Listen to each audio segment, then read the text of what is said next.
You've listening to Just a Cup on Bleav. If you like the conversation so far, please subscribe, like, share, and we'll get a chance to have a lot more of these along the way. I currently have with me Chelsea Sodaro, who is, incredible woman, incredible mom, incredible elite athlete. Excited to talk about her journey in the sport of triathlon, which most of you don't understand. And some of you might even know what a triathlon is. So what's the breakdown of a triathlon, the distance that you do at the world championship level? Yeah, my specialty is the full Ironman distance, and it's a 3.8 kilometer swim, so a bit over 2 miles. And then it's a 112-mile bike into a marathon run. It's ridiculous. I think I have the self-awareness to know that it's insane, but like anything in life that's hard, you just take it one step at a time. When you're saying that, I'm envisioning, because we live, right by the ocean in Florida, and 2 miles from us is like almost like where like the main beach area is. And I know how long that is in a car. And then you put that in perspective in a 100-mile bike ride. I'm thinking, that's down by the Keys. Like that's crazy. And then do a marathon at the end of it. Oh, by the way, hey, we're gonna do all this kind of stuff, and then we're gonna run a marathon at the end, where most people, their life goal is to run a marathon, and you're gonna do that part of the race. Yeah, I know it's pretty insane, but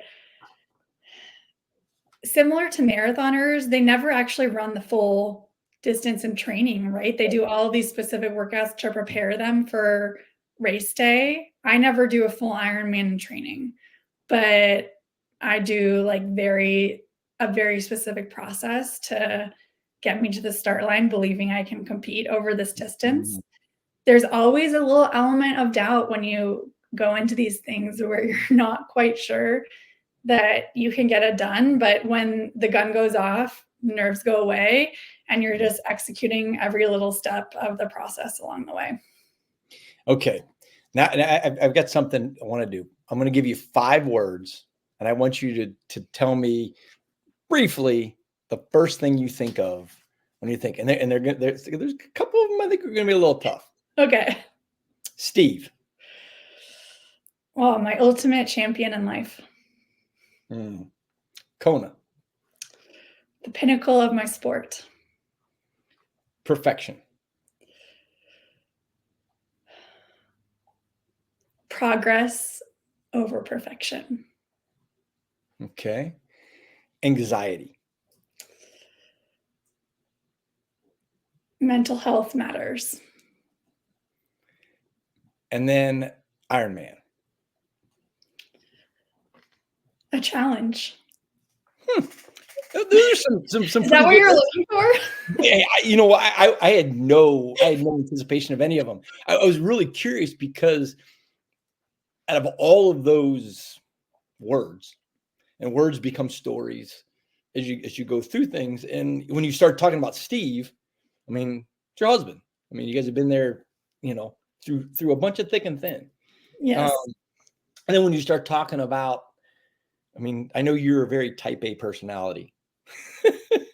So, when you start thinking about that, and you think about the mental health journey that you've gone through, and you've been amazingly outspoken about it, and presented, which most athletes, they kind of shy away from people talking about mental health.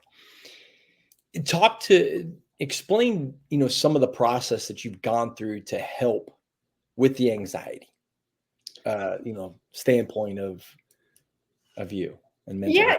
I thought that I've always known that I'm a pretty anxious, high-strung, perfectionist type person, but I used to just think that, the way that I managed stress was not great, but also that drive and need for perfection was what kind of took me to the highest levels and what I was doing. At a certain point, though, that way of thinking wasn't serving me anymore in my family life as a mom and partner, and also in my career and work and athletics. And it wasn't until I really confronted that, and I was kind of like brought to my knees literally after, winning Kona, did I really start to explore, healthier, more productive ways of approaching life and approaching my craft, and, how I was gonna end my relationships, to be honest. So sometimes we have to hit our proverbial, rock bottoms to really ask for help. And ironically, I didn't kind of get a diagnosis or really get myself help until after I won the biggest race in my sport. I've talked about this a little bit, but I had, I have a lot of anxiety around mass shootings. And it's hard to ignore that when, you live in a country like ours where it's, on the news every other day. And I was sitting at the awards banquet at Kona, and I looked to Steve and I go, how are we going to get out of here if something goes down? So instead of having the presence to like really enjoy this moment and achievement, I was, worried about how I was going to like bust out of there. And that was a wake up call. And then also when I got home, I really wasn't able to enjoy my achievement or my family because I had so much anxiety. And like that anxiety leads to depression because you feel like unable to help yourself. And I feel like really proud of the journey that I've been on. And it's been a strange experience to be so vocal about this. Yesterday was actually World Mental Health Day. Yes. And I was reflecting on this article that was written about me in the New York Times last year. And I think it was, it was like a different level of exposure for me and my story, but also I think opened some people's eyes up in my community, especially. Even when you like look super successful from the outside, you could still be struggling with things. And I think so many people are dealing with mental health challenges. There's so many athletes now that are being a little more outspoken about it. And I think if your sports heroes can talk about how they're battling anxiety and depression, that could make other people feel less alone and maybe more open to seeking help or talking to somebody. Yeah, it's you see it more and more. And fortunately, individuals like yourself that are courageous enough to say something. I mean, as simple as that, just to bring awareness to the fact that nobody's perfect. And when I say nobody's perfect, as an athlete that's I've read multiple articles talking about being type A person or a perfectionist. As an athlete, where a sport, there's no perfection. How do you deal with that in putting together the best race or the best performance you can put together, but realizing it's not going to be perfect? There's going to be cramps. There's going to be issues, especially in the Ironman. You've got so many different opportunities to have issues arise because of the length and because of the multiple. I mean, some of them are out of control. You're in the water. You're in a bike. I mean, if a gear goes, that has nothing to do with you. Yeah.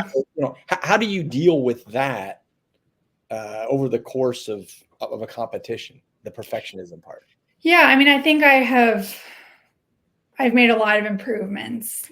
The perfectionism has been paralyzing for me throughout various points of my life and career, but my daughter has helped me a lot with this. When you're a new parent, you realize very quickly that you are not in control of the situation, and that it's a two-person deal when you have a baby, and it's all about what they want and what they need. And maybe you have some expectations of how things will go, but oftentimes it doesn't go your way and it's not about you. And I have really learned to be way more adaptable. And in Ironman racing specifically, my race is 8 to 9 hours long. So it's guaranteed that things are going to go wrong. And it's about kind of acknowledging something didn't go my way. I made a mistake. Something happened to me that was outside of my control. acknowledging it and then moving on and problem solving. And I think the person who is best at problem solving is the one who's most successful. That's a great way to put it. I mean, because of issues arise. I mean, if you're running 100 meters, you're running 100 meters. I mean, it's 9, 10, 11 seconds, whatever it might be, and it's done. But when you have 9 hours of a competition, there's multiple things that can go wrong. And you can probably have segments where, you might come out of the water and you got to think a lot longer term than, hey, I'm in third place, right? Is that? Yeah. I mean, I think that it's important to consider yourself in the last hour of the race. You want to make decisions for yourself. They're going to set you up really well for the marathon. And sometimes that means holding back a little or not going with the move or being aggressive at certain points and making sure you're drinking enough and eating enough and really being thoughtful about how your decisions are going to impact your body and mind in the next 5 or 6 hours. So, I mean, so training for that 9 hours, I mean, you clearly don't, well, maybe you do. I don't know. What's a training day like? Yeah. So I have 3 sports to manage. And this means that every day doesn't look the same, but on a big day of training and on a big day in my life, I get up around 7 and hopefully I have like a couple minutes by myself to sip my coffee. And then my daughter wakes up and we're full on into the chaos of trying to get breakfast down and make lunches and get her off to school. And then I will go to a swim session, which is about 90 minutes. I'll swim 5,000 meters. And Pool. Okay. I'll swim in the pool. I have a swim squad here in Boulder that I train with a few days a week. So I'll swim. I'll have a little downtime to have some more coffee and some lunch. Then I'll go out for a 3-hour bike ride with some intervals up into the canyons. And then I will have maybe a 30 to 60 minute run after my bike. And sometimes it's just an easy run on the trails. And sometimes it will be, harder intervals at race pace or faster. I mean, now that you're in Boulder, you're in the Boulder area, we need to get Coach Prime involved somehow to get him promoting you a little bit. I mean, he's like the promotion machine. Yeah. Get him to know the story and kind of talk you up and get some more endorsement deals or something. That would be very cool. We haven't been to a football game here yet, but we need to make time for that because it seems pretty lit. I mean, he's put kind of Boulder on the map almost from the standpoint. Gorgeous place. Why did you guys? I mean, you guys moved just recently from California to Boulder. What caused the move? Was it for training or was it for career? I mean, what? Yeah, we were actually we'd actually been based in Reno, Nevada for almost 3 years. My husband's job was there. He's a firefighter. And he quit his job last summer to stay home full time with my daughter and support me more in my work, which has been amazing for our family. We travel a lot together and he's able to come to my races and training camps, which has been great. But I think we were looking for more of a community and a better setup for my training. I also changed coaches around this time, and my new coach is based here in Boulder, which has been great to have a little more FaceTime. And there's such an amazing community and infrastructure around athletes. Everyone here is really active, and I have a lot of people to train with. So it's been a fun change. Are there other triathletes that you train with, or is it? Yeah, it's the triathlon Mecca, huh? Triathlon Mecca. I swim with a lot of triathletes, but then I actually ride with lots of cyclists here, and I have a ton of running friends who live here. And we also have a nice community outside of triathlon, which has been kind of a breath of fresh air when you train as much as I do. It's really easy to get kind of immersed in the triathlon world. So I think it's healthy for everybody that we have some friends that don't want to talk about swimming, biking, and running. I was going to say balance is a key for any occupation, whatever you do. What are some of the work-life balances that you have?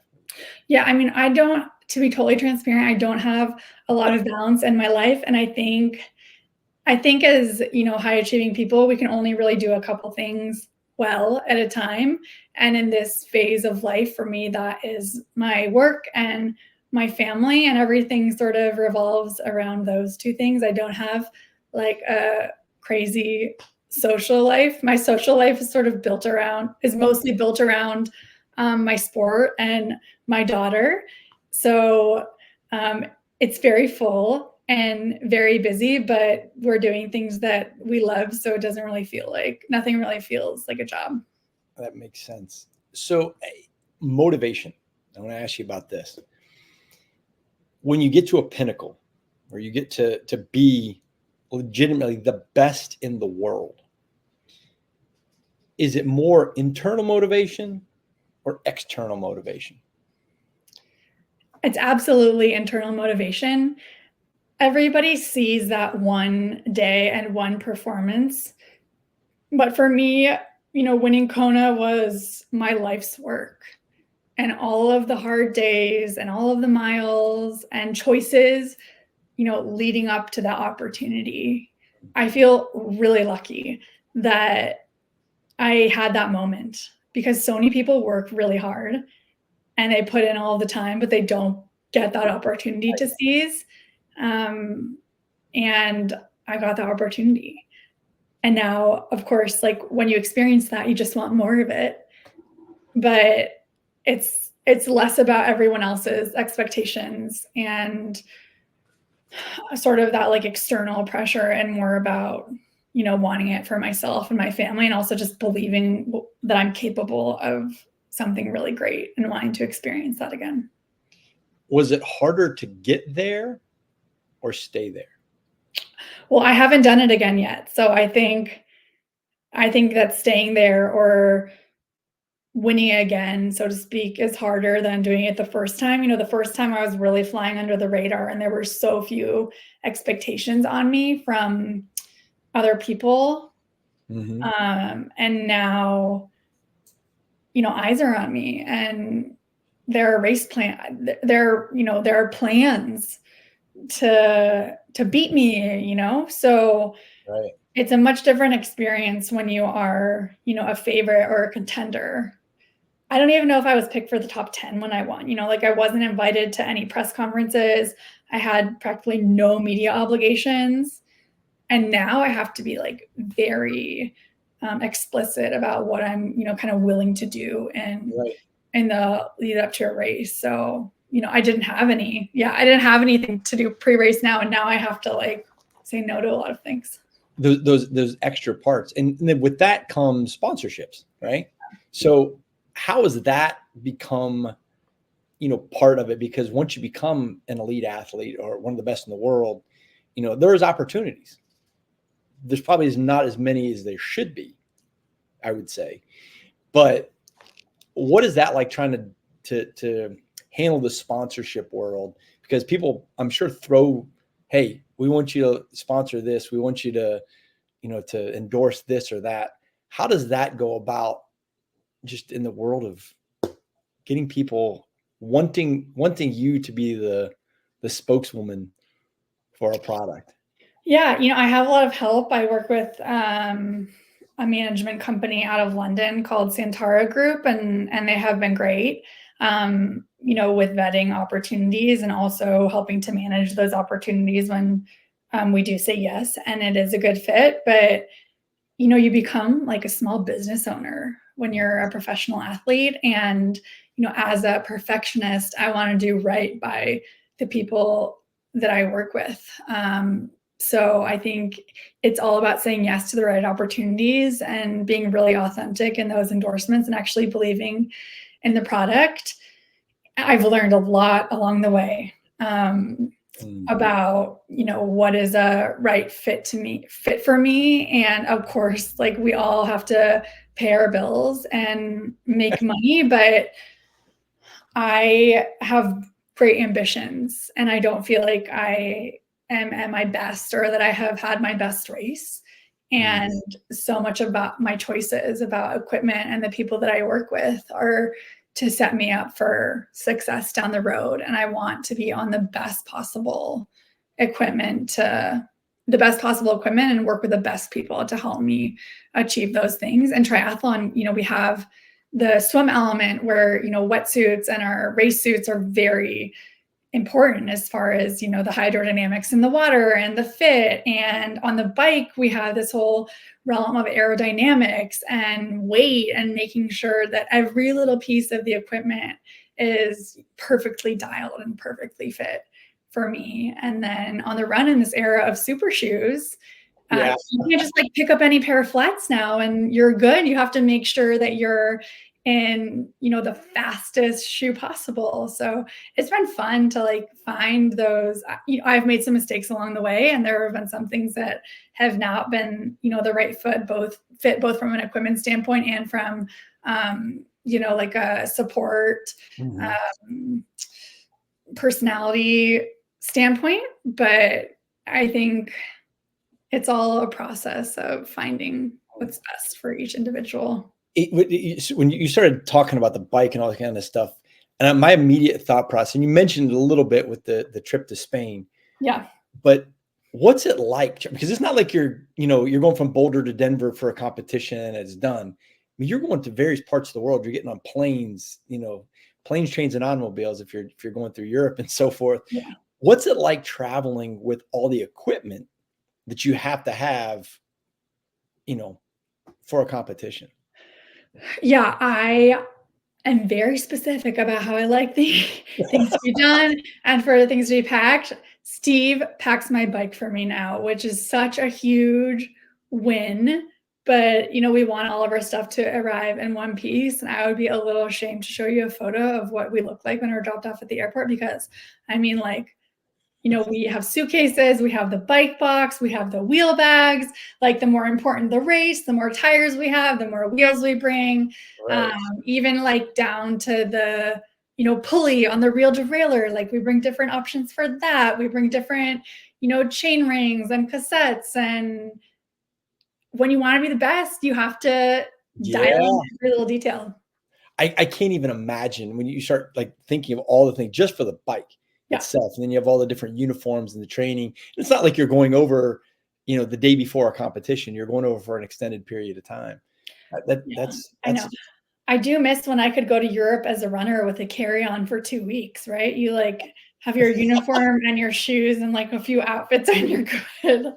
That's no longer my life now. Very different. So where's the next World Championships?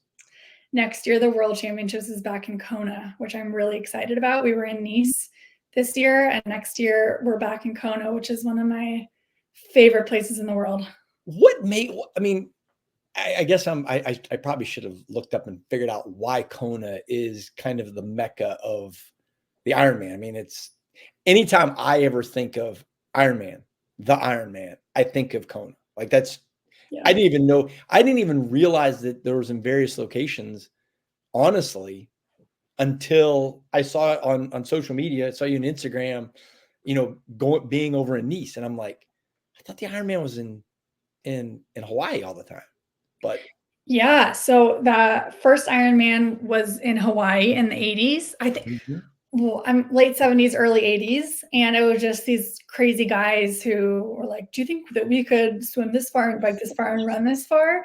And they did. And, it caught on as this extreme experience. And now there's Ironmans all over the world at various times during the year. But most of the time, the Ironman World Championships is in Kona, Hawaii. It's just the last couple of years that they've started to alternate the men and the women to give us kind of our own separate World Championships. Gotcha. But Kona is such, it's in the volcanic lava field. So it's very hot and humid, super exposed. The water is very salty. And you have to really navigate the elements along with the distance that makes it a very extreme experience. I've got a crazy friend, Paul Bedard, that does ultras. I mean, he does the Odyssey, and he did a bunch of those. And I remember him going to to do Kona one time as a workout, kind of in Yeah. preparation for. I'm going, you guys are nuts, like you. But I know. I think a lot of people, like, you know, they get off the plane there and they go, oh my gosh, this is crazy. And the first time I went, I got off the plane and I thought, I love this. And I just get better and better the longer I'm there. So I think so much of it is about, you know, your physiology and the way you're built, and also your attitude towards the environment. What's the nutrition side of it as you're, you know, preparing for 9 hours of competition? You obviously cannot have a ton of stuff sitting in your gut. Yeah. While you're competing. What is there special preparation that you do going into a competition? Because, you know, obviously you're changing an entire day's diet or you know, or process that's not a normal process. I mean, what you do for, you know, the day of a competition, you're not doing. I don't think you would be doing No. going into it. Yeah. About 2 or 3 days before race day, I kind of cut out fiber. So I'm eating a lot of white rice, plain chicken, white bread, very simple, a lot of Rice Krispies, very simple, basic foods. And then on race day, I eat waffles in the morning. And then I'm just eating, you know, gels and chews and sports drink and really simple to digest sugars. And oftentimes, you know, you're so wrecked at the end of these things that you're not hungry right away. But the next couple of days, I'll just be like totally ravenous, trying to catch up on. Okay. What's the post race? What is your, hey, I've got to have this? What's the go-to food? Well, when I finish a race, I don't want to look at sugar for a while, like a good solid few weeks. So I'm all about, you know, like a pizza or burgers and fries, salty sort of stuff. Salty, fatty. Is there a place in Kona that you're like, hey, this is my go-to afterwards? There is this great little spot on the water called Huggos, and they have, and there's a place called Lava Java. Actually, Lava Java is pretty great because they name the menu after athletes. Like it'll be like Chelsea's breakfast burrito. I mean, do we have that now? Is that something that I don't know if the men's race is there right now, so probably the menu is all about the men. But yeah, so they need to have it for next year, no question. Yeah, totally. Chelsea's waffles. Yeah, waffles, exactly. Yeah. We already got it, so they can take and steal that and kind of put that on. That will be worth it. I love it. It's so fascinating. I could honestly sit and ask you like questions for another like hour or two, and I don't want to do that. But you know, going forward, I try to ask this to everybody. You know, what advice would you give to the Chelsea in college, or the Chelsea in high school? You know, Magda Boulay, my coach, who we both know, she told me in college, kind of in the midst of this injury cycle I was in, she said, it's all about staying in the game long enough to reach your potential. And that can be super challenging in endurance sports where there isn't always a lot of financial opportunity, especially early on. But I would just tell myself to stick with it and stay positive and surround myself with really smart, motivating people, and that it would all work out. I think I had a lot of, you know, anxiety and fear about where this running thing was going. And funnily enough, it has brought me like the best things in my life. I would have never imagined the course that it would set me on, but I feel so lucky for the opportunities that I've had and the people that I've met along the way. I mean, it has brought me my husband and my family. So it's been the greatest gift. That's awesome. Hey, if you want to find out more about you, I just watched it, and Iron Will. I mean, real quick. I mean, it's a docu-series on you, which is pretty awesome. Yeah, I think they followed around 5 athletes leading into the World Championships last year. And like I was telling you before, we become pretty good friends with some of the videographers and filmmakers who did that. And the team at Ironman is amazing.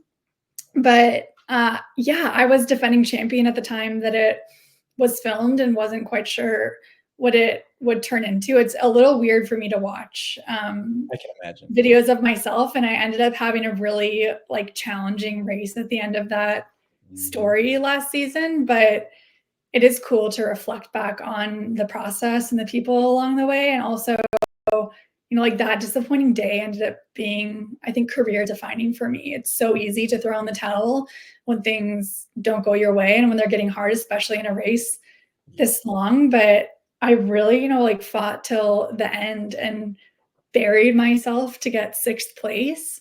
And you learn a lot more about yourself on those hard days than you do when everything goes well and you cross the finish line in first. That is a very true statement. You learn a lot more in failure than you do in victory. That might be the best wisdom you could say. Man, holy crap! It's pretty cool. I think there's so much more information and research coming out about failure and how it's really important. And, you know, as I raise this young girl, wanting to instill in her that it's okay to take risks and fall on your face and fail, and that when you really let go of that fear of failing and falling short, that's when you're able to find out a lot about yourself. And that's what gets you to the next levels of your pursuits. And my trajectory has not been smooth, as you know. It's been really up and down. And you know, like there were no expectations, right, of having this crazy career in long distance triathlon. But I think that when, you know, you commit to your values and when you do things the right way for a really long time and you seize opportunities, then cool things happen. That you couldn't say that any better. That's unbelievable. Chelsea, thank you so much for jumping on and sharing part of your life and actually being open, which is not an easy thing to do, to talk about difficult things, but also talk about some fun things. And I mean, I'm going to laugh about thinking about Spain now. That's going to be my thought process of thinking of a child going crazy on a plane. But thank you so much, and hopefully people will watch that Iron Will. And where can they find more information about you, particularly? Yeah, you can follow me on Instagram at Chelsea Sodaro. My website is chelseasodaro.com, and come check out an Ironman race around. I might be there. You know what? Hawaii would not be a bad destination to go kind of watch. You should come. You should come next year. It's a scene. It's like, it's really magical. I try to explain it to people, and it's an interesting, it's like, you know, when, you know, the trials are happening at Hayward, the entire world of track and field is in this one very small place, and Kona is kind of similar, except for you're on a beautiful tropical island.